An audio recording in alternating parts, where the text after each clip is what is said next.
여러분 안녕하십니까? 오늘은 창세기 18장입니다.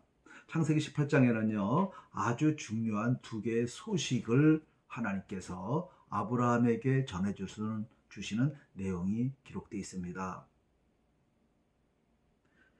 창세기 18장 1절에 보니까 날씨가 매우 더웠을 때 아브라함이 장막 문 앞에 앉아 있다가 그 앞에 서 있는 그 세 사람을 발견하고 즉시 다가가서 영접하며 몸을 땅에 굽혀서 청합니다.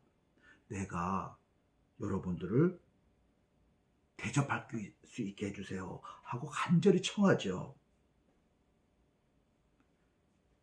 그분들이 보통 분이 아니고 하나님의 사자라는 것을 아브라함은 단박에 알아차렸던 것 같습니다. 어떻게 이렇게 아브라함은 눈치가 빠르고 이렇게 청할 수가 있었을까요? 더구나 나이가 많은 아브라함이 허리를 숙여가면서 어쩌면 젊어 보였을런지도 모를 그분들한테 그렇게 겸손하게 대접을 할 수가 있었을까요? 아마도 17장의 사건으로 인하여 아브라함이 하나님의 언약을 생각하면서 더욱더 겸손하면서도 경건하게 생활을 하고 있었지 않았을까 싶습니다. 17장에서 보니까 1절이죠. 하나님께서 아브라함에게 나타나서 책망을 하셨죠. 너는 내가 전능하신 하나님이라는 것을 믿으라. 왜 나를 충분히 믿지 못하느냐 하시면서 아주 중요한 약속의 표징을 주십니다. 하나는 이름을 아브라함에서 아브라함으로 바꿔주신 것이고 하나는 할례를 주신 것입니다. 둘 다 한 가지 뜻이죠. 내가 너를 통하여 내가 한 약속 반드시 이루고야 말겠다 라는 뜻이었습니다. 그 말씀을 하시면서 하나님께서는 내년 이맘때에 사라를 통하여 아들을 얻게 되리라 라고 말씀하셨지요. 이게 17장 내용입니다. 그때 아브라함은 믿기지 않아서 피식 웃었죠. 하나님께서 책망하시면서 내년 이맘때 아들을 낳을 테니 그때 그 아들의 이름을 웃음이라고 지어라. 이삭의 뜻이 웃음이죠. 웃음이라고 지으라고 해주셨습니다. 그러면서 앞으로 네가 낳을 이삭과 이 언약을 계승시키겠다고 합니다. 이 내용을 기억하는 아브라함은 많은 생각을 갖고 있었을 것입니다. 묵상하고 있었을 것입니다. 1년 후에 아들이 생긴다고? 하나님께서 주신다고? 이런 생각을 했겠죠. 그러던 도중에 이 세 명을 만난 것입니다. 오늘 본문은 18장입니다. 그들을 급히 영접해서 모셔드려서 아내에게 맛있는 음식을 하라고 그러고 급히 차려서 대접을 했습니다. 그때 그들이 아브라함에게 묻습니다. 내 아내 사라가 어디 있느냐? 9절이죠. 그들이 물었다 그래요. 아직 그들이 누구라고 성경은 말하고 있지 않습니다. 아브라함이 대답했죠. 내 장막이 있습니다. 10절에 보니까 그가 이르시되, 이번에는 그라고 말합니다. 한 명이에요. 그 중에 어떤 한 분, 그가 이르시되 내년 이맘때에 내가 반드시 내게로 돌아오리니 내 아들 사라에게 아들이 있으리라 라고 말을 합니다. 요 약속이요, 17장에서 하나님께서 직접 주셨던 그 약속의 말씀과 동일합니다. 내년 이맘때 사라가 아들을 낳으리라 했던 그 말씀이잖아요. 그러고 보건대 17장과 18장의 그 시간의 차이가 얼마 안 나는 것 같습니다. 17장에서 하나님께서 아브라함의 약속을 주시고 나서 얼마 되지 않아서 벌어졌던 내용이 18장의 내용으로 보입니다. 그런데 그 말을 사라가 장막 뒤에서 들었어요. 그때 사라는 또 피식 웃습니다. 속으로 웃으면서 내가 이미 늙어서 생리도 끊어지고 기능도 없는데 내 주인도 아브라함도 이제 늙었는데 저런 말씀을 하시나 하고 웃었죠. 그랬더니 13절에 보니까 이렇게 나와 말씀합니다. 여호와께서 아브라함에 이르시되 사라가 왜 웃으며 이르기를 내가 늙었거늘 어떻게 아들을 낳으리요 하느냐. 여기서는 그가 누구라고 말을 합니다. 여호와라고 말합니다. 맨 처음에 세 사람이라고 말하다가 세 사람 중에 한 명 말하는 자 그를 말하다가 그가 바로 여호와라고 합니다. 여호와께서 아브라함에 말씀하셨죠. 네 아내가 왜 웃느냐 하시면서 중요한 말씀을 하시죠. 14절에 여호와께서 능치 못할 일이 있겠느냐.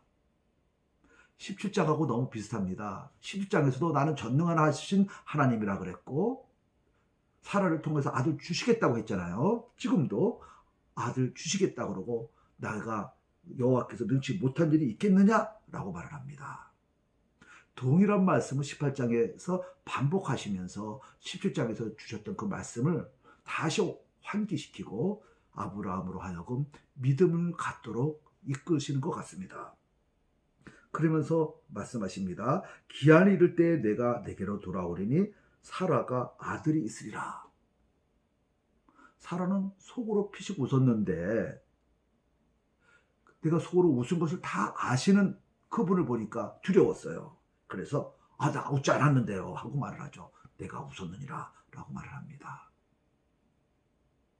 하나님께서 이런 과정을 통해서 아브라함과 사라를 계속해서 믿음을 증진시켜 주십니다. 이 과정을 보면 부창부수라고 할까요? 아브라함이 17장에서 웃었지 않습니까?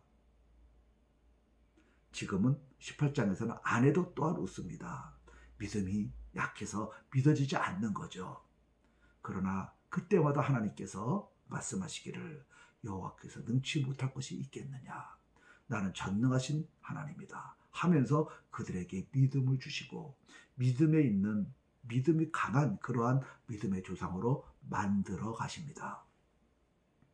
이와 비슷한 내용이 누가복음 1장에 보면 예수님이 태어날 때 그 천사가 와서 마리아에게 수태고지를 할 때 그때 또한 나타납니다. 그때 보면 이런 내용이 나와요. 누가복음 1장이죠. 천사가 나타나서 마리아한테 너에게 아들이 있게 될 것이다. 하고 이야기를 하니까 마리아가 깜짝 놀라요. 나는 남자를 알지 못하니 어찌 이런 일이 있겠습니까? 1장 37절에 천사가 이런 말을 합니다. 대저 하나님의 모든 말씀은 능치 못함이 없느니라. 하나님께서 능치 못할 것이 없다는 거죠. 전능하신 하나님이라는 거죠. 여호와께서 능치 못할 일이 있겠느냐? 바로 아브라함에게 했던 똑같은 말씀을 마리아한테 합니다. 그러니까 어떻게 돼요? 마리아는요, 사라나 아브라함처럼 웃거나 그러지 않아요. 믿음으로 그냥 받아들입니다. 마리아가 이르되 나는 주의 여종이 오니 말씀대로 내게 이루어지이다. 놀랍죠? 결혼도 하지 아니한 처녀가 애를 낳겠다는데 더 힘들고 어려운 일인데 그 말씀을 듣자마자 그 하나님의 말씀 그대로 받아들이고 믿습니다. 그리고 그 말씀이 내게 이루어지이다 하고 신앙 고백을 하죠. 다시 18장으로 돌아오겠습니다.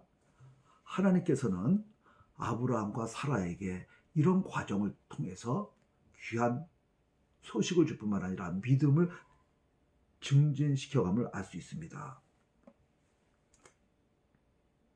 16절 이하에 보면 이제 세 사람 중에 두 사람은 소돔으로 내려가고 한 분은 아브라함 앞에 서 있는 것 같습니다. 그때 17절에 보니까 이렇게 써 있어요. 여호와께서 이르시되 내가 하려는 것을 아브라함에게 숨기겠느냐. 아주 중요한 표현입니다. 내가 하려는 것을 아브라함에게 숨기겠느냐. 이 말씀은요, 이후에 아모스 3장 7절에서 이런 표현을 하죠. 하나님께서는 그의 비밀을 행하실 때 그의 선지자에게 가르쳐 주시지 아니하고는 결코 행함이 없으니라. 어떤 중요한 일을 할 때는 반드시 선지자에게 먼저 가르쳐 주시고 그리고 행하신다는 거죠. 왜 그럴까요? 만일 선지자를 통하여 말씀치 않고 행하시면 사람들은 그것이 하나님이 하신 일을 몰라요. 또 하나님은 하나님의 종을 아주 귀히 여기시고 하나님의 일을 해나감에 있어서 하나님 나라를 회복시키는 일에 있어서 반드시 가르쳐 주시고 그것을 깨닫고 동참하게 하십니다. 이게 하나님의 방법이죠. 오늘도 하나님께서 아주 귀한 소식을 아브라함이 전하죠. 그러면서 말합니다. 이것을 내가 아브라함에게 숨기겠느냐? 무슨 소식일까요? 두 가지입니다. 18절에 보니까 아브라함은 강대한 나라가 되고 천하 만민은 그로 말미암아 복을 받게 될 것이 아니냐.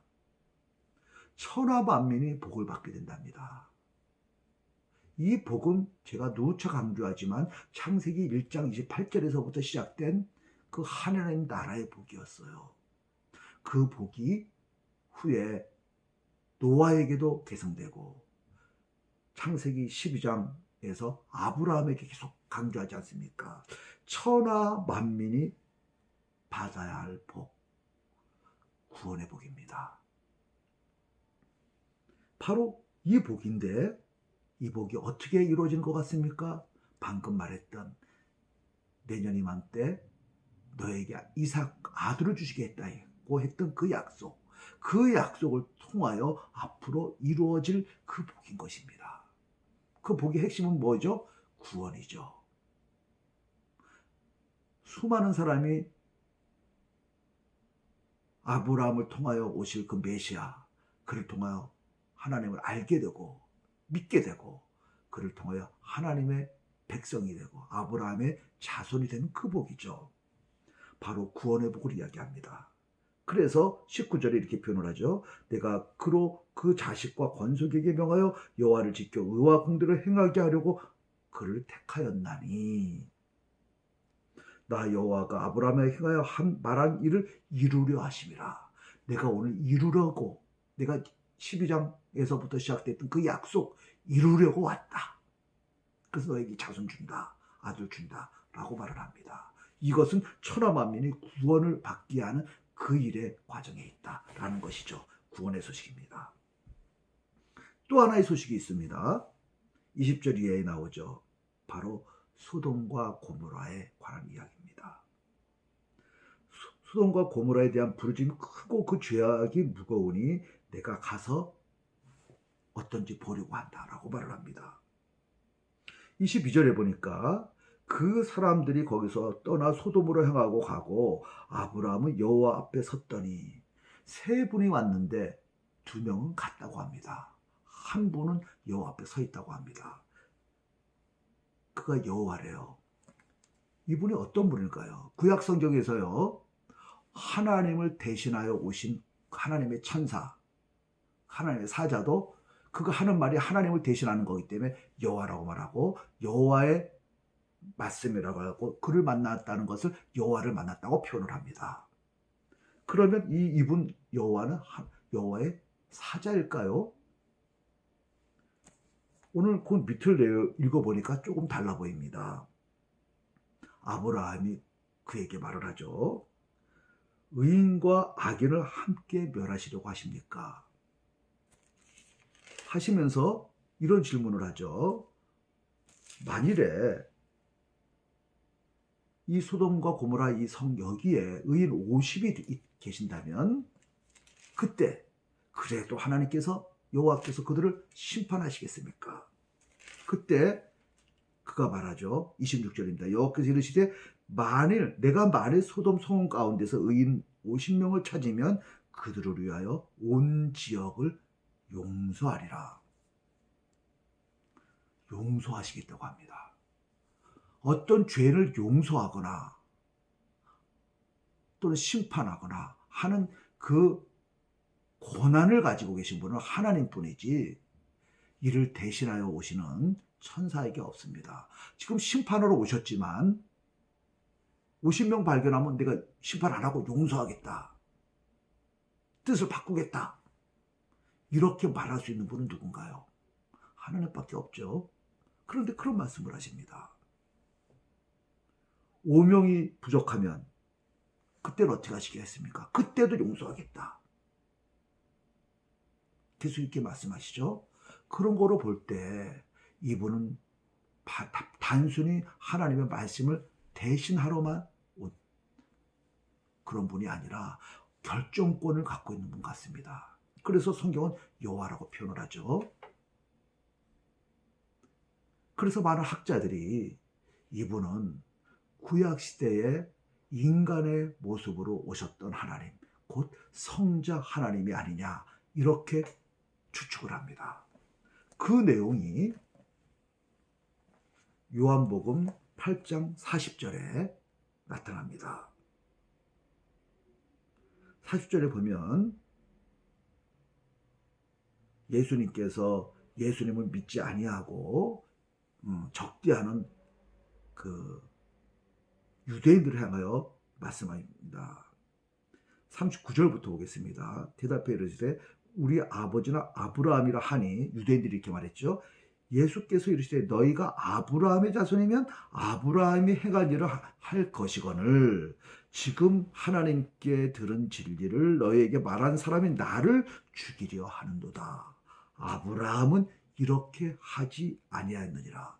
전에 아브라함은 나한테 이렇게 대하지 않았다라고 예수님이 말합니다. 그러니까 예수님이 전에 아브라함을 만났다는 거죠. 그리고 아브라함이 예수님을 잘 대접했다는 거죠. 이러보건대 아하, 지금 요한복음 8장 40절에서 하시는 말씀은 창세기 18절 거기에 나왔던 열심히 가서 대접했던 그 아브라함 이야기를 말씀하시는 것이 아니냐 이렇게 보는 것입니다.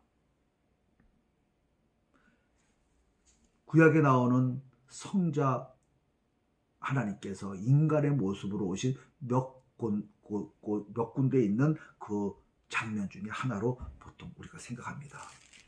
다시 돌아오겠습니다.